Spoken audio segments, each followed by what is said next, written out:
What's good, internet? My name is attackslug, and welcome to my WrestleMania Backlash predictions video. As always, let me know who you think's gonna win down in the comments below. We have 6 matches announced as of Saturday morning. Nothing announced yet for the pre-show, but hey, we'll see between today and tomorrow. But let's get down to the 6 matches that are announced for this program on Peacock exclusively, no longer on the network here in the US. So, number 1, we have Damien Priest versus The Miz in a Lumberjack match. So 30 guys around the ring from Raw and SmackDown, etc., etc.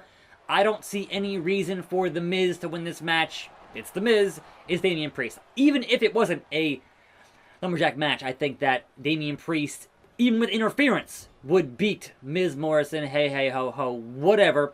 Damien Priest, in line for that big push, he's Damien Priest. So The Miz here is just another roadblock, stepping stone to something else on Monday Night Raw for the Archer of Infamy.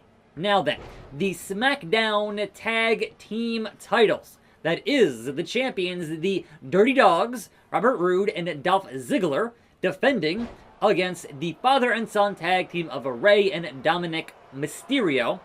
And man, they've been hammering home over and over. We've never had a father-son tag team champions. We want it to be the first time ever this is going to happen. And usually, I would say yes, they're going to win this match. And even here, I'm going to say yes.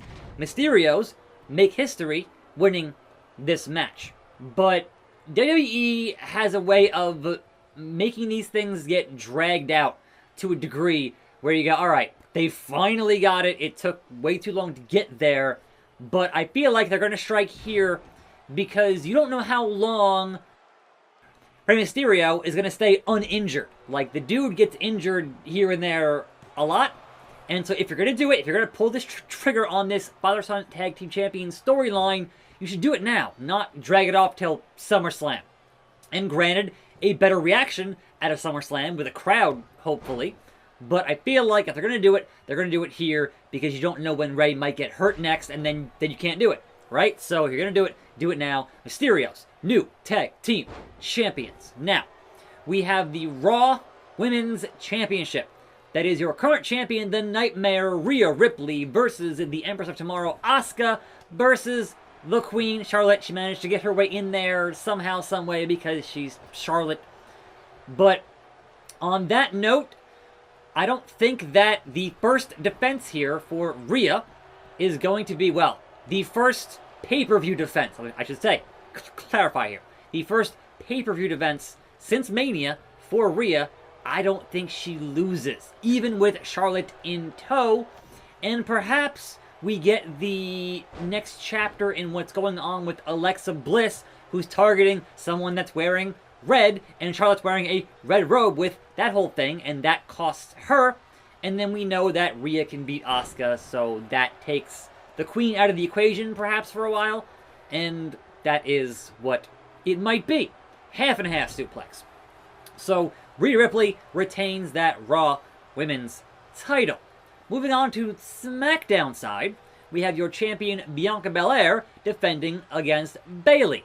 And again, her first defense on pay-per-view. If you're establishing a new champion and it's a new era and it's, you know, going forward, you want to have them be dominant. You don't have them lose their first major defense on pay-per-view. So Bianca and Bayley, I say Bianca retains that title. And can Cesaro beat the big dog in the video game? 1, 2, no, we can't. Okay, moving on. We have another triple threat championship match. That is Bobby Lashley, your almighty WWE champion, defending against both the Scottish Warrior, Drew McIntyre, and the Monster Among Men, Braun Strowman. And this one, we've seen Bobby Lashley can beat both of these men, right? And we've seen Braun Strowman look super dominant at the end of Raw this week. That usually means Braun's not going to win. And personally, I feel like if you're going to give back Drew the championship, you'll do it in front of an audience of fans. not in front of nobody in the Thunderdome with the LCD screens. That just, like, I thought they were going to give it to him at Mania, but instead, they said, alright, we're going to make Bobby the dominant champion for WrestleMania and establish him as a main event guy, which is great. I love that. But here, in this triple threat endeavor, yes, you don't have to pin Lashley to make him not be champion anymore. Fine. But I also don't see him losing that belt in this match, and they give him more of an excuse to not lose it because Braun takes out Drew takes out Braun, and Bobby Lashley, with MVP, by the way, picks up the pieces and retains that belt somehow, someway in this matchup. And what? This game is very optimistic. As much as I would love to see that, I don't see anybody tapping out Roman Reigns, even with the whole Daniel Bryan thing where he didn't really tap. It doesn't count because nobody saw it besides everybody else who saw it. And so at the end of the night, the Almighty is still the Almighty WWE Champion. If they give it to Drew, I would say perhaps at SummerSlam in front of a crowd with a nice long reign there for Lashley, and then Drew finally gets back what's his on a Monday Night Raw.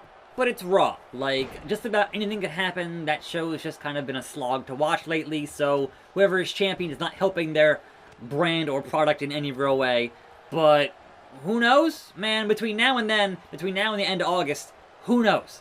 But there is one more match on this card, and it has some interesting conundrums in that match. We have your Universal Champion Roman Reigns taking on Cesaro. And I love, love, love this push for Cesaro. Do I think he's going to get the job done here on Backlash? Nah. I don't think, again, if Roman Reigns is going to lose that belt after this very long and epic reign, if he's going to lose, if that's going to happen, you wouldn't do it here in the Thunderdome. You wouldn't do it on a B show, on a, non-Big Four show. It's going to be like a Mania, a Rumble, a SummerSlam, or even, say, Survivor Series. Like, Big Four, man. So, between now and SummerSlam, I think Roman is still champion. But the wrinkles they've added here with the return of Jimmy Uso are quite intriguing. Because, theoretically, Jimmy Uso, who is not really in line with the Tribal Chief, the head of the table, you could see some very good false finishes in this match, where you think that Jimmy is going to cost Roman that title against Cesaro. Or, conversely, you could also have Jimmy J and Paul all banned from ringside to even heighten that thing and make us believe that Cesaro can get the job done in this matchup against the big dog. Either way, these two guys should put on a stellar main event for the evening.